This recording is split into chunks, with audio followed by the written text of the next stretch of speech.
ಎಲ್ರಿಗೂ good morning. ವಾಣಿ ರವಿಶಂಕರ್. ಇವತ್ತು tiffin ಬಾಕ್ಸಲ್ಲಿ ನಾನು ಬೇಗ ಮಾಡುವಂಥದ್ದು ಗೋಧಿ ಹಿಟ್ಟಿನ ದೋಸೆ ಮಾಡ್ತಾ ಇದ್ದೀನಿ. ಇದರೊಳಗೇನು ಸ್ಪೆಷಲ್ ಅಂತ ಹೇಳ್ತೀರಾ, ಆದರೂ ಸಿಂಪಲ್ ಆಗಿದ್ರು ಅದು ಮಾಡೋದಕ್ಕೂ ಸಹ ಒಂದು ಪ್ರೊಸೀಜರ್ ಅಂತಿರುತ್ತೆ, ಒಂದು ರೀತಿ ಅಂತಿರುತ್ತೆ. ಅದನ್ನು ಹೇಗೆ ಮಾಡೋದು ಅಂತ ನಾನು ತೋರಿಸ್ಕೊಡ್ತೀನಿ.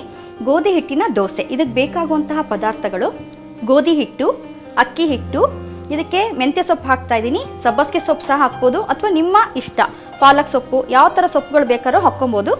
ಕ್ಯಾರೆಟ್ ತುರಿ, ಈರುಳ್ಳಿ, ಉಪ್ಪು, ಅಚ್ಕಾರದ ಪುಡಿ, ಎಣ್ಣೆ, ಇಷ್ಟು ಬೇಕಾಗುತ್ತೆ. ಫಸ್ಟ್ ಇದನ್ನು ನಾವು ಹಿಟ್ಟು ಮಿಕ್ಸ್ ಮಾಡ್ಕೊಳ್ಳೋಣ. ಇದಕ್ಕೆ ಗೋಧಿ ಹಿಟ್ಟು,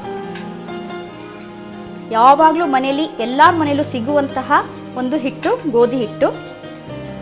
ಇದಕ್ಕೆ ಗೋಧಿ ದೋಸೆ ಮಾಡಿದಾಗ ಸಾಫ್ಟ್ನೆಸ್ ಬರೋದ್ರಿಂದ ಸ್ವಲ್ಪ ಕ್ರಿಸ್ಪಿನೆಸ್ಸಿಗೆ ಮತ್ತು ಬೈಂಡಿಂಗಿಗೆ ಅಕ್ಕಿ ಹಿಟ್ಟು ಒಂದು 2 ಚಮಚ.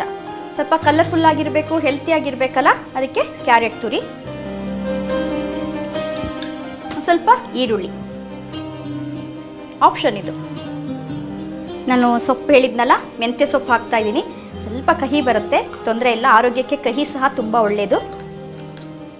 ಸ್ವಲ್ಪ ಅಚ್ಕಾರದ ಪುಡಿ. ಖಾರ ಇಲ್ಲ ಅಂತಂದರೆ ಯಾವ ಅಡುಗೆ ಸಹ ನಮ್ಮ ನಾಲಿಗೆಗೆ ರುಚಿಸಲ್ಲ. ಇಷ್ಟಪಡೋರು ಹಸಿಮೆಣಸಿನ್ಕಾಯಿನ ಚಿಕ್ಕ ಚಿಕ್ಕದಾಗಿ ಹೆಚ್ಚಿ ಹಾಕ್ಕೊಬೋದು. ಇವಾಗ ರುಚಿಗೆ ತಕ್ಕಷ್ಟು ಉಪ್ಪು. ಇದಕ್ಕೆ ನೀರು ಹಾಕಿಬಿಟ್ಟು ಡೈಲ್ಯೂಟ್ ಮಾಡ್ಕೊಳ್ಳೋಣ.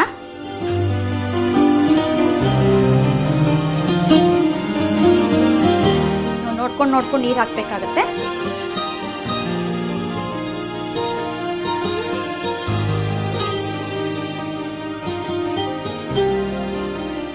ನಾನಿದು ಕಲಿಸ್ತಾ ಇರ್ತೀನಿ, ಈ ತನಕ ನಮ್ಮ ತವ ಕಾಯಿಸ್ಕೊಳ್ಳೋಣ.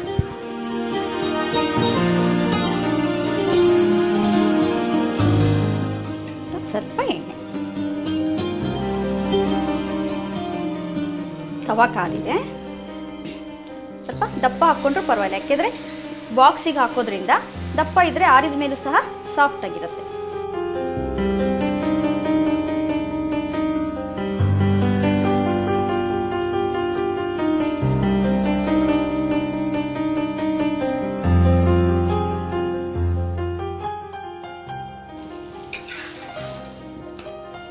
ನೋಡಿದ್ರಲ್ಲ ವೀಕ್ಷಕರೇ, ಗೋಧಿ ಹಿಟ್ಟಿನ ದಿಢೀರ್ ದೋಸೆ ಎಷ್ಟು ಬೇಗ ರೆಡಿ ಆಯಿತು ಅಂತ ಹೇಳಿ.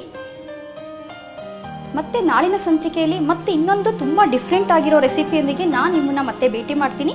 ಅಲ್ಲಿವರೆಗೂ ವಾಣಿ ರವಿಶಂಕರ್, ಸೈನ್ ಆಫ್.